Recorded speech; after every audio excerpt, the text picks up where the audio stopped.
जी, अस्सलाम वालेकुम रहमतुल्लाह। आज हम बात कर रहे हैं IT 601 practical system and network administration. Due date है इस असाइनमेंट की मई 4 2026 और ये असाइनमेंट नंबर 1 है। इसके जो रूल्स हैं आपने केयरफुली पढ़ लेने हैं। और इस असाइनमेंट में बेसिकली दो मेन फंक्शन करने वाले टास्क हैं। जो कि पहला टास्क है, इसमें आपने वर्चुअल बुक्स इंस्टॉल करना है और उसके अंदर आपने यूबंटू सर्वर इंस्टॉल करना है। ठीक है, तो वर्चुअल बुक्स सॉफ्टवेयर जो कि ओरेकल का है, ये आपने डाउनलोड कर लेना है इंटरनेट से, किसी भी ब्राउज़र से। तो आज हम जस्ट देखेंगे कि वर्चुअल मशीन को कैसे क्रिएट करते हैं। तो सबसे पहले मैं आपको जस्ट दिखा देता हूँ, मेरे पास ऑलरेडी इंस्टॉल्ड है। आपने कहाँ से ओरेकल वर्चुअल बुक्स इंस्टॉल करना है, तो यहाँ पर आप वर्चुअल बुक्स की ओरिजिनल वेबसाइट पे आएंगे और यहाँ पर देखेंगे कि आप यहाँ पर इसको डाउनलोड कर सकते हैं। ठीक है, और विंडोज़ होस्ट के लिए आप डाउनलोड करेंगे, क्योंकि आप नॉर्मली विंडोज़ ही यूज़ कर रहे होंगे।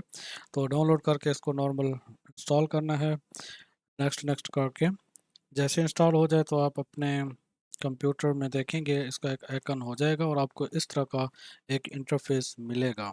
ठीक है, मेरे पास ऑलरेडी कुछ वर्चुअल मशीन्स इंस्टॉल हैं और अब मैं आपको दिखाता हूँ कि न्यू वर्चुअल मशीन कैसे क्रिएट करते हैं। ठीक है, तो उस असाइनमेंट के तहत आप देखेंगे इसमें बताया गया है कि ओरेकल वर्चुअल बॉक्स को आपने लॉन्च करना है और न्यू वर्चुअल मशीन को आपने ये लेबल्ड करके कॉन्फ़िगर करना है। ठीक है, तो यहाँ पर और इसके साथ आपको ये भी बताया गया है कि सीपीयू और मेमोरी रिसोर्सेज वगैरह भी अलोकेट करने हैं। चलें मैं आपको न्यू क्रिएट करके दिखाता हूँ। न्यू वर्चुअल मशीन आपने यहाँ पर क्रिएट करनी है इस तरीके से, और फोल्डर आपने इसको कहाँ पे सेव करना है ये भी आप यहाँ पर मेंशन कर सकते हैं। अगर आप डिफ़ॉल्ट में रखना चाहें तो कोई इशू नहीं है, लेकिन बाद में अगर डिलीट करना हुआ तो आप इसको फॉलो करना आपके लिए मुश्किल हो जाएगा। तो इसलिए बेहतर यही है कि आप कोई भी फ़ोल्डर सेलेक्ट कर लें जिस फ़ोल्डर में आप चाहें।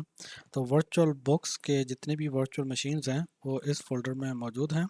आप इसी को ही, जो कि नॉर्मल एग्जिस्टिंग वाला है, उसी में ही आप इसको सिलेक्ट कर सकते हैं। और आईएसओ इमेज अगर अभी सिलेक्ट करना चाहें तो ठीक है, अगर अभी ना भी करें तो कोई इशू नहीं है। लेकिन यहाँ पर अपने माइक्रोसॉफ्ट से हटा के लिनक्स ऑपरेटिंग सिस्टम चूज़ करना है और यहाँ पर जो है ना आपने यूबंटू सिलेक्ट करना है, क्योंकि हम यूबंटू सर्वर इंस्टॉल करने जा रहे हैं और 64 बिट का लाजिम सेलेक्ट करना है। और ये एरर दे रहा है कि आईएसओ इमेज जो कि यूबंटू का है वो अभी तक सिलेक्ट नहीं हुआ, जो इस वर्चुअल मशीन में हम इंस्टॉल करेंगे। इसको लेटर ऑन हम सिलेक्ट कर सकते हैं, अभी हम जस्ट इसकी फर्दर चीज़ें देख लेते हैं। इसके बाद नेक्स्ट ऑप्शन आता है जी मेमोरी और प्रोसेसर। तो 2 GB रैम काफ़ी होगी और 1 प्रोसेसर भी काफ़ी होगा, इसको फिर नेक्स्ट कर लीजिएगा।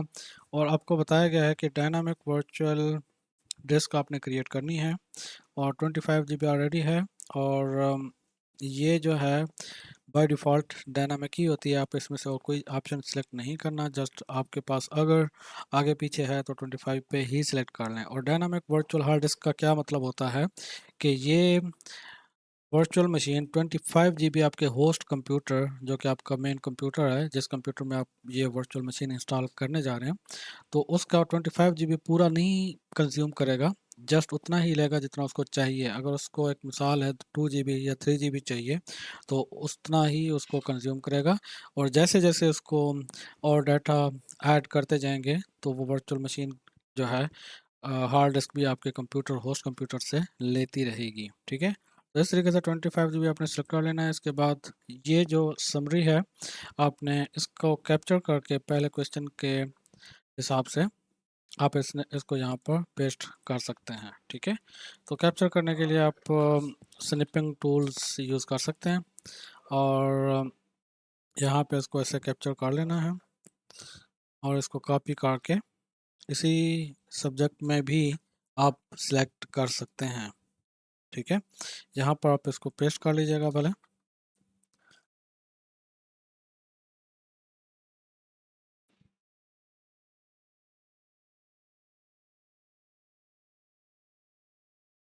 तो पेस्ट नहीं हो रहा, भले आप इसको सेव कर लीजिएगा। सेव करके यहाँ पर आप अपलोड कर सकते हैं। तो पहला टास्क आपका इस तरीके से कंप्लीट हुआ जाता है।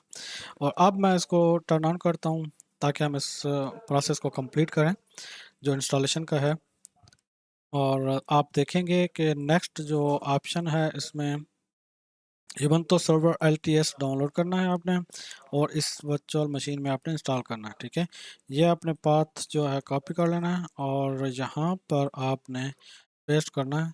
तो Ubuntu सर्वर की वेबसाइट ओपन हो जाएगी। LTS लॉन्ग टर्म इसका सपोर्ट होता है, वर्जन इस वर्जन की, जो कि 15 ईयर तक इसकी सपोर्ट होती है। तो आप इसके 3 GB जो ये वाला इमेज है डाउनलोड करेंगे तो आपके पास ये डाउनलोड हो जाएगा। मेरे पास ऑलरेडी डाउनलोडेड है।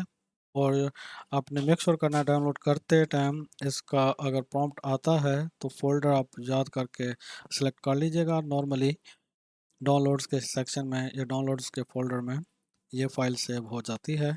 और 3 GB जब डाउनलोड हो जाए तो और आप साथ में वर्चुअल मशीन को टर्न ऑन करेंगे तो यहाँ पर आपने सिलेक्ट करना है वर्चुअल उस इमेज को। ठीक है,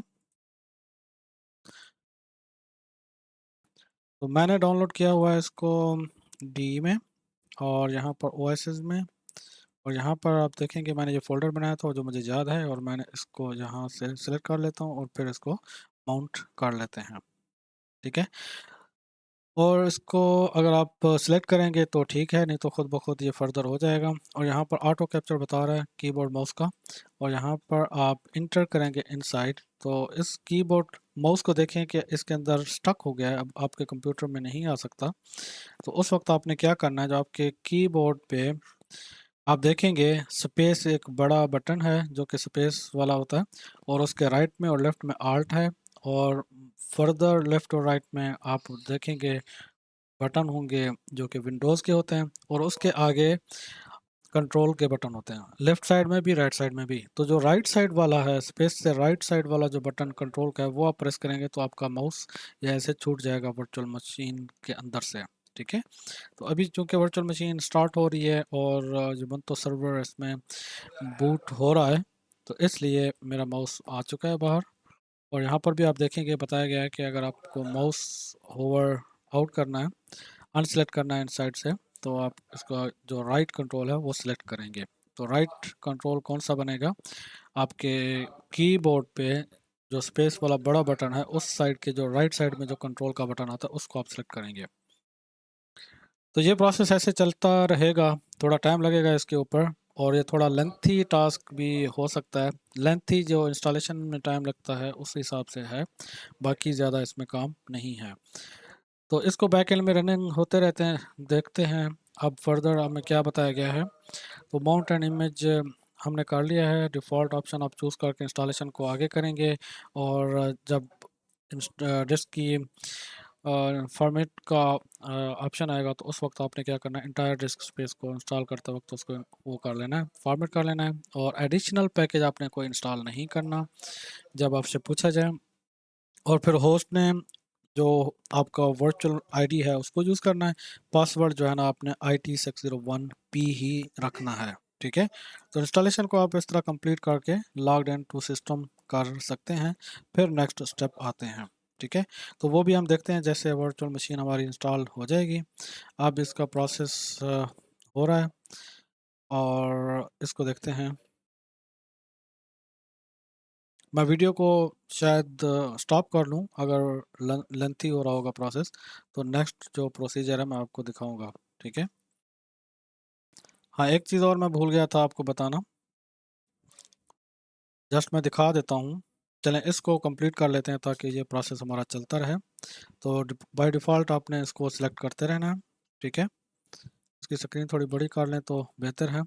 अब कीबोर्ड सिलेक्शन का ऑप्शन आपसे पूछ रहा है, और डन पे ऑलरेडी होगा तो इंटर कर लीजिएगा। अगर डन पे नहीं है तो टैब का बटन आप करके ऊपर नीचे कर सकते हैं। और यहाँ पे पूछा जा रहा है choose the base for installation, तो Ubuntu सर्वर ही हम इंस्टॉल करने जा रहे हैं। ठीक है, अगर कोई और चूज़ करना है तो कर सकते हैं। मिनिमाइज़ करने के लिए एडिशनल ऑप्शन हमने सेलेक्ट नहीं करना जैसे हमें बताया गया है, और डन कर देना है। और जो हमें यहाँ पर IP एड्रेस का पूछ रहा है ENS 0 S3 एक इंटरफेस है इस वर्चुअल बॉक्स का, जिसके ऊपर आई थिंक जो IP एड्रेस 10.0.2.15 आया है, तो नेट का एडाप्टर इसमें सिलेक्टेड है। बाय द वे अभी हम इसको डन कर देते हैं, लेटर ऑन हम इसको चेंज भी कर सकते हैं, जो कि असाइनमेंट के हिसाब से हमें बताया गया कि ब्रिज्ड नेटवर्क एडाप्टर आपने चूज़ करना है।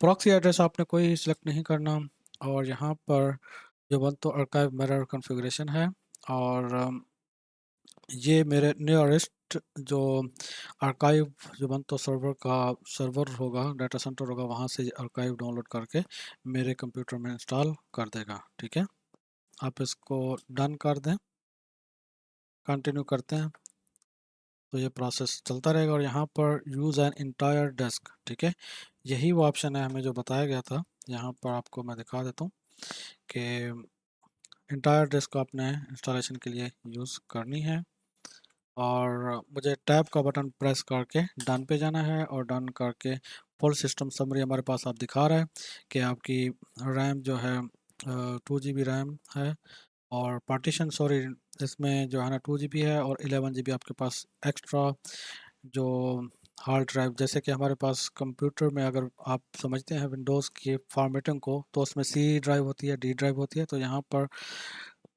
एक बेस ड्राइव होती है जिसमें इंस्टॉलेशन फाइल होती है, और एक फाइल होती है जिसमें आप दूसरा डाटा रख सकते हैं, तो उसमें ext4 टाइप होती है। ठीक है तो जीवन तो वर्चुअल मशीन है टाइप इसकी, और यूज्ड डिवाइसेस, ये सारी चीज़ें आप देख सकते हैं। फिर आप इसको डन करके select and continue below will begin installation process, तो प्रोसेस शुरू हो जाएगा, और आपको बता रहा है कि जितना डाटा हार्ड डिस्क में वो डिलीट हो जाएगा, तो आप कंटिन्यू करें यस। तो यहाँ पर आपका इंस्टॉलेशन शुरू हो जाता है।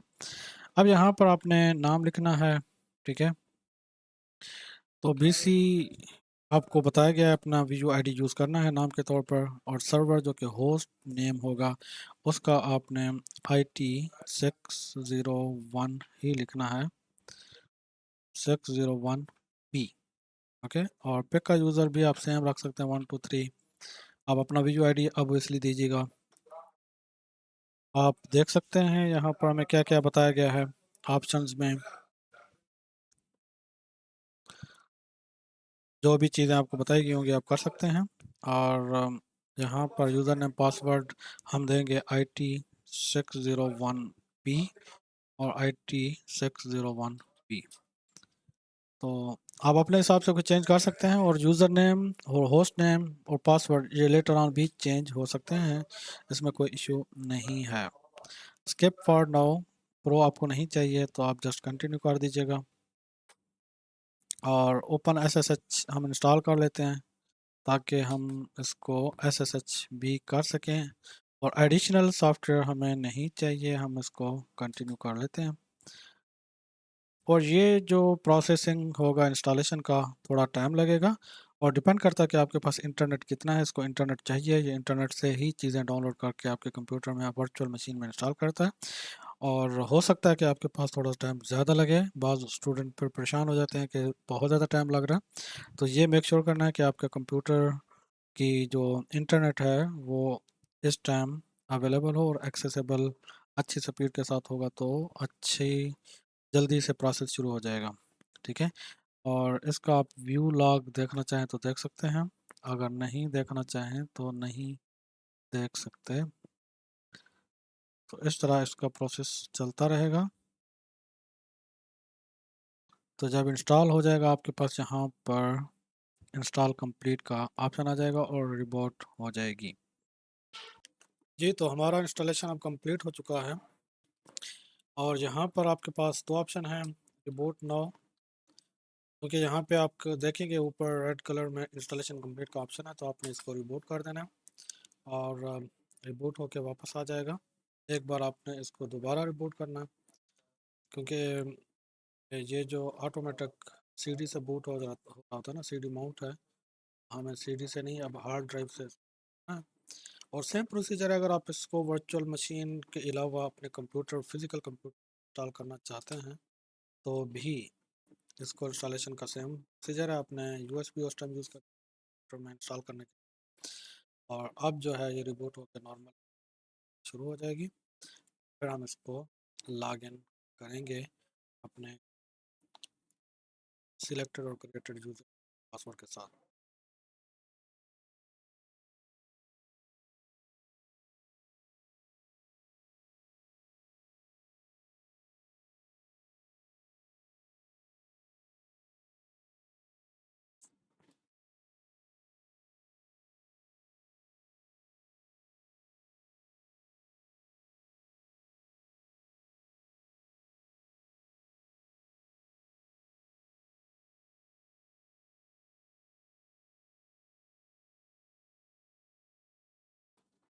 जी, आप जब देखेंगे कि IT601P होस्ट नेम यहाँ पे शो कर रहा है और लॉगिन प्रॉम्प्ट कर रहा है, तो यहाँ पर आपने PC123 जो यूज़र नेम हमने चूज़ किया था और फिर पासवर्ड।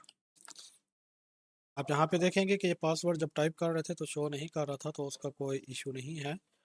तो ये ऐसे ही काम करता है। तो हमने सक्सेसफुली वर्चुअल बॉक्स में एक वर्चुअल मशीन इंस्टॉल की, जिसमें हमने जो Ubuntu server LTS as per assignment हमने इंस्टॉल एंड कॉन्फ़िगर कर लिया है। और नेक्स्ट फर्दर जो है हम असाइनमेंट की तरफ चलेंगे।